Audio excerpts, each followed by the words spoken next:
Hi everyone, welcome to LN Media YouTube channel. நம்ம இன்னைக்கு என்ன அப்டேட் பார்க்க போறோம்னா மாண்புமிகு பாரத பிரதமர் நரேந்திர மோடி அவர்களுடைய தலைமையில் நடக்கக்கூடிய நாளைக்கு டெல்லியில் அவர்களுடைய தலைமையில் நடக்கக்கூடிய நிதி ஆயோக் மீட்டிங் சம்பந்தமான விஷயத்தை பார்க்க போறோம். நிதி ஆயோக் அப்படின்னா என்ன, இது எதை சார்ந்தது, எது சம்பந்தமானது, ஏன் நடத்தப்படுகிறது, எதுக்காக நடத்தப்படுகிறது, இதனுடைய முழு விஷயம் என்ன அப்படிங்கிறத பற்றி தான் இன்றைக்கி நம்ம விரிவாக பார்க்க போகிறோம். அதாவது போருக்கு போகிறதுக்கு முன்னால் வியூகம் வகுக்குமல்ல, அப்படி ஒரு நாட்டுடைய வளர்ச்சியை அதாவது அப்பப்போ நம்ம சினிமாவிலெல்லாம் பார்ப்போம். அதாவது இந்தியா வல்லரசாக போகுது அப்படின்னும், இந்தியா வளர்ச்சி பாதை நோக்கி போகுது, அந்த நாட்டை பின்னுக்கு தள்ளிடுச்சு, இந்த நாட்டை பின்னுக்கு தள்ளிடுச்சு, நம்ம ஹையில் இருக்கோம், அந்த மாதிரி இருக்கோம், உலகத்தின் மிகப்பெரிய 4வது பொருளாதாரத்துக்கு வளர்ந்துட்டோம், அப்படிலாம் பேசணும் இல்லையா? இந்த மாதிரி பேசக்கூடிய அனைத்து விஷயங்களுக்கும் இதுதான் முக்கியமான பாயிண்ட், முக்கியமான இடம். இங்கே டிசைட் பண்ணுறத வச்சு தான் நம்ம இந்தியாவுடைய வளர்ச்சியை திட்டமிடல் செய்கிறது. எந்த மாதிரி நோக்கி போகணும், அடுத்தது ஆண்டுக்கு இந்த நாட்டில் இந்த டெவலப்மெண்ட் இருக்குது, இந்த நாட்டில் இந்த டெவலப்மெண்ட் இருக்குது, இந்த மாதிரி இந்த நாட்டில் இந்த டெவலப்மெண்ட், நம்ம அந்த டெக்னாலஜி யூஸ் பண்ணி என்ன பண்ண போகிறோம், நம்ம யாரெல்லாம் நமக்கு ஃப்ரெண்டாக இருக்காங்க, அந்த நாடுகளோட நட்புறவு வச்சு அந்த பிஸ்னஸை டெவலப் பண்ண முடியும், ஏற்றுமதி பண்ண முடியும், நம்ம டெக்னாலஜி எப்படி இறக்குமதி பண்ண முடியும், இப்படிங்கிற விஷயத்தை பற்றி முழுமையாக ஆலோசித்து, அதாவது பிரதமருடைய சைடில் பார்த்தோம்னா கிட்டத்தட்ட ஒரு 240 பேர் பக்கம் ஒர்க் பண்ணுவாங்க இதுக்காகவே.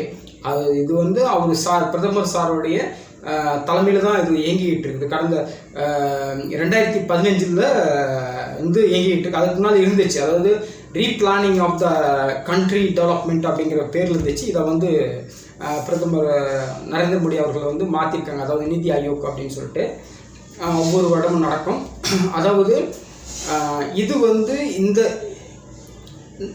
இந்த வருஷத்தில் நம்ம என்னென்ன செய்ய போகிறோம் அப்படிங்கிறதுக்கான கட்டமைப்புகள் அப்படிங்கிறது தான், கட்டமைப்பு தான் அதனுடைய நிதி ஆயோக் அப்படின்னு. நிதி ஆயோக் அப்படின்னா இந்தியாவின் வளர்ச்சி பாதையை திட்டமிடும் ஒரு முதன்மையான கொள்கை குழு அப்படின்னு சொல்லலாம். இன்னொன்று பார்த்தோம்னா national institution for transforming India, அதாவது இந்தியாவை மாற்றுவதற்கான தேசிய நிறுவனம். அது ஒரு தனி டிபார்ட்மெண்ட்டாக செயல்படும். அதான் சொன்னேன், ஒரு பிரதமர் கீழே, இந்த டிபார்ட்மெண்ட்டில் பிரதமர் கீழே 240 பேர் வேலை செய்வாங்க. அந்த 240 பேர் எந்த மாதிரி ஒர்க் பண்ணுவாங்க அப்படின்னா, அதாவது உலகத்தில் ஒவ்வொரு 12 பேரும் ஒவ்வொரு 14 பேரும் ஒவ்வொரு டிபார்ட்மெண்ட்டை வாட்ச் பண்ணிட்டே இருப்பாங்க. ஒரு 2 டிபார்ட்மெண்ட் வாட்ச் பண்ணுவாங்க. அந்த 2 டிபார்ட்மெண்ட்டில் வருஷம் முழுக்க அவர் தனி ஆஃபீஸ் இருக்கும். அந்த தனி ஆஃபீஸில் இந்த 24 பேரும் 12 பேரை 2 குழு பிரிவாங்க. 2 குழு பிரிஞ்சு இவங்க தனித்தனியாக ஒர்க் பண்ணுவாங்க. அதாவது இந்த உலகத்தில் இப்போ ஒரு உதாரணத்துக்கு சொல்கிறோம் அப்படின்னா, பெட்ரோலியம் டிபார்ட்மெண்ட், இந்த பெட்ரோலியம் டிபார்ட்மெண்ட் இந்த 12 பேர் தனியாக இருப்பாங்க, இந்த 12 பேர் தனியாக இருப்பாங்க. ரெண்டுக்குமே ஒரு 2 தலைவர்கள் இருப்பாங்க. இந்த 2 தலைவர்களும் தனித்தனியாக அனாலிஸ் பண்ணுவாங்க. எங்கே பெட்ரோல் கம்மியாக கிடைக்கும், எங்கே இருக்காது, எந்த மாதிரி இருக்கும், வருங்காலங்களில் 2-3 வருஷத்துக்கு எந்த மாதிரி இந்த உலகத்தில் சூழ்நிலை நடக்கும், யார் யாருக்கு போர் வரும்போது நம்ம இந்த க்ரூட் ஆயில் எப்படி உள்ளே கொண்டு வருது, இது சம்பந்தமான ஃபுல் டீட்டெயில் அனலைஸ்மெண்ட், எந்தெந்த நாட்டுக்கு பிரச்சனை வரப்போகுது அப்படிங்கிற ஃபுல் அனலைஸ்மெண்ட் உங்கள் வீட்டு இருக்கும், 2 பேர்கிட்டே இருக்கும்.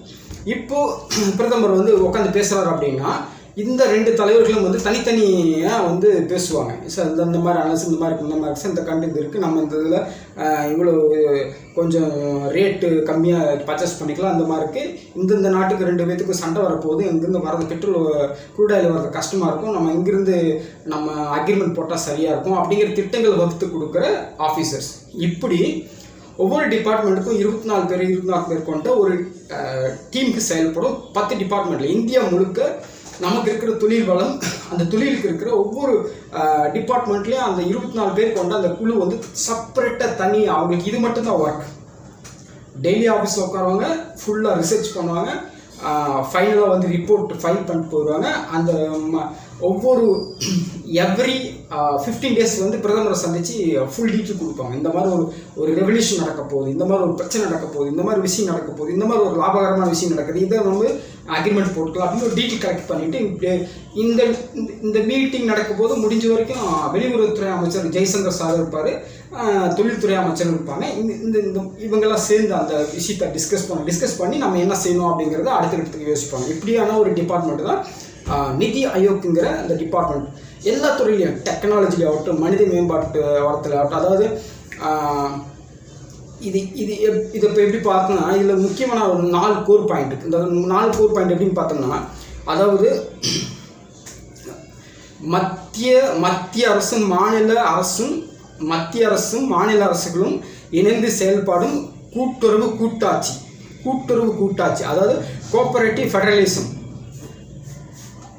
இந்த மாதிரி ஒரு ஒரு கோஆபரேட்டிவ் எப்படி நடந்துக்கிறது, பின்னலோடு எப்படி நடந்து வளர்ச்சி பாதைக்கு போகிறது அப்படிங்கிற ஒரு கூட்டமைப்பை செயல்படுவாங்க. இதில் என்ன பார்த்தோம் அப்படின்னா, அதாவது ஃபஸ்ட்டு இந்த 4 பாயிண்டில் ஃபஸ்ட்டு பாயிண்ட் பார்த்தோம்னா மாணவர்கள்லேருந்து ஆரம்பிப்பாங்க. மாணவர்கள் வந்து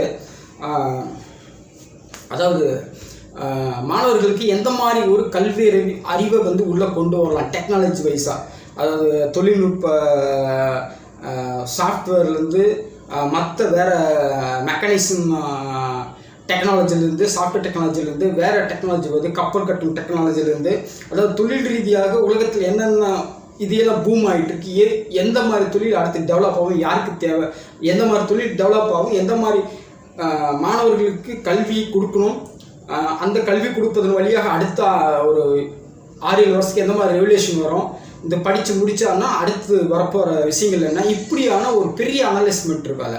இது ஒரு பாயிண்ட். ஒரு மாணவர்களுக்கான, அதாவது ஃபஸ்ட்டு கற்பித்தல், அதுலேருந்து ஒரு பெரிய பாயிண்ட் இருக்குது. அந்த பாயிண்டில் ஃபுல் டிஸ்கஸ் பண்ணுவாங்க. இதில் நம்ம வந்து எந்தெந்த மாதிரி ஒரு டெக்னாலஜி நம்ம வந்து எடுத்துக்கிறோம், காலேஜ் கட்டுறோம், அந்த டெக்னாலஜி வந்து நம்ம வந்து கற்பிக்கிறோம் அப்படிங்கிற ஒரு விஷயம் இருக்குது.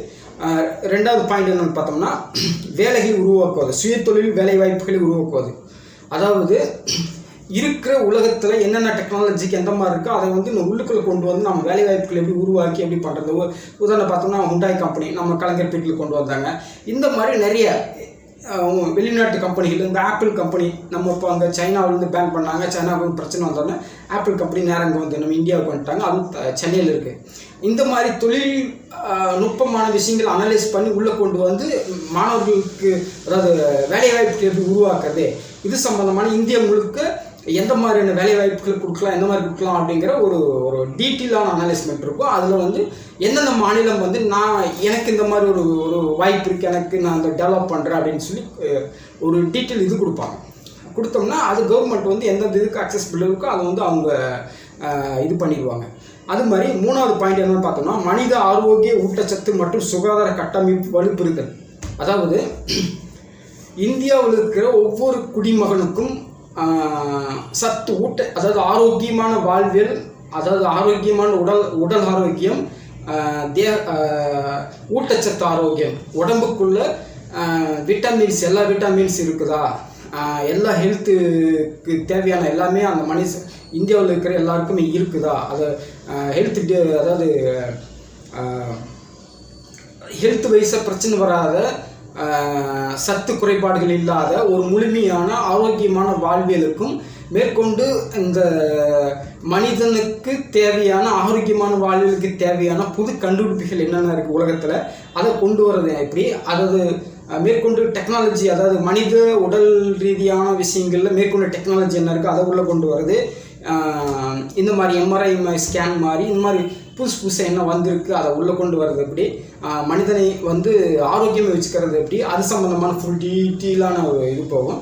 4வது பாயிண்ட் என்னன்னு பார்த்தோம்னா, அனைவருக்குமான சமத்துவம் மற்றும் கண்ணியம் விளிம்பு, அதாவது அனைவருக்குமான சமத்துவம் மற்றும் கண்ணியம் விளிம்பு நிலையில் இருக்கும் மக்களுக்கும் இந்திய முழுக்க சமநிலையை உறுதிப்படுத்துதல். அதாவது மேல் ஜாதிக்காரன், கீழ் ஜாதிக்காரன், பணக்காரன், ஏழை, இப்படியெல்லாம் இல்லாமல் சமத்துவமாக அனைத்து இந்தியர்களும் சமமாக கருதப்பட்டு சமமாக ட்ரீட் பண்ணணும், சமமாக அவங்களுக்கு எல்லாம் மரியாதைகள் கொடுக்கணும் அப்படிங்கிற மாதிரியான ஒரு பெரிய டிஸ்கஷன் இருக்கும். அதாவது அதான் எல்லாருக்குமே எல்லாமே கிடைக்கணும், எல்லாருக்கும் எல்லா கல்வி அறிவும் கிடைக்கணும், எல்லோருக்கும் எல்லா மரியாதையும் கிடைக்கணும் அப்படிங்கிற அதாவது வறுமையின் விளிம்பில் இருக்கிறவங்களுக்கு கூட அந்த சம மரியாதையும் சம விஷயமும் எல்லாமே கிடைக்கணும் அப்படிங்கிறத பற்றின ஒரு விஷயம் இருக்குது.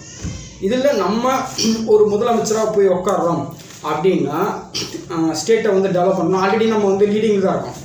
4வது இடத்துல, இந்தியாவில் பொருளாதாரத்தில் 4வது இடம், 5வது இடத்துல இருக்கோம். நமக்கு முன்னாலே பெங்களூர் இருக்குது, கர்நாடகம் இருக்குது, அதுக்கடுத்து நம்ம இருக்கோம். மொத்தம் 4 மாநிலங்கள் தான் பெரிய மாநிலங்கள். அது ஃபஸ்ட்டு மாநிலம் வந்து மகாராஷ்டிரா, அப்புறம் இருக்குது அந்த லிஸ்ட்டு தெளிவாக கொஞ்சம் மறந்துட்டேன். இந்த மாதிரி இருக்குது. நம்ம 4வது இடத்துல 5வது இடத்துல ஆல்ரெடி இருக்கிறோம். இப்போ நம்ம போய் விஜய் சார் அங்கே உட்கார பண்ணுறாரு, வாட்ச் பண்ணுறாரு அப்படின்னா இப்போ நம்ம தமிழகத்திற்கு, தமிழ்நாட்டின் வளர்ச்சிக்கு, தமிழ்நாட்டின் பொருளாதார வளர்ச்சிக்கு, தமிழ்நாட்டுடைய டெக்னாலஜி வளர்ச்சி, இப்படியான எல்லா விதத்துலேயும் வந்து நம்ம வந்து மத்திய அரசோட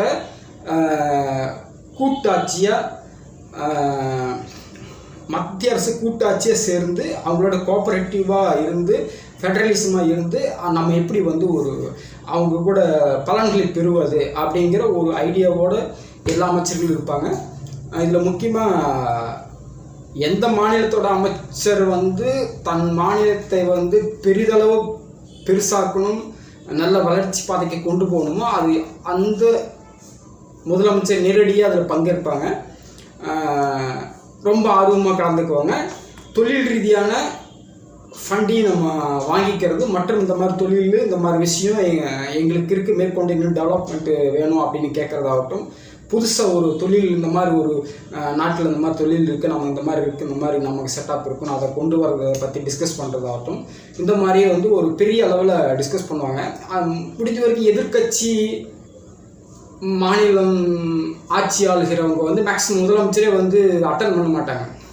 நிதி அமைச்சர் அனுப்புவாங்க, இல்லை தொழில்துறை அமைச்சர் அந்த மாதிரி அட்டன் பண்ணுவாங்க. பட் நம்ம தமிழகத்துலேருந்து போயிருக்காரு.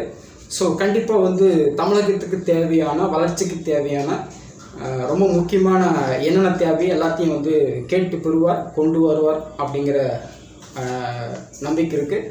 கண்டிப்பாக ஒரு நல்ல ஒரு மகிழ்ச்சியான செய்தியை வந்து மாண்புமிகு தமிழக முதலமைச்சர் வாயிலாக நாளைக்கு நம்ம கேட்கலாம், பார்க்கலாம் எந்த மாதிரியான திட்டங்கள் நமக்கு வரப்போகுது, தமிழகத்துக்கு வரப்போகுது அப்படின்னு. Thank you for watching this video. See you again.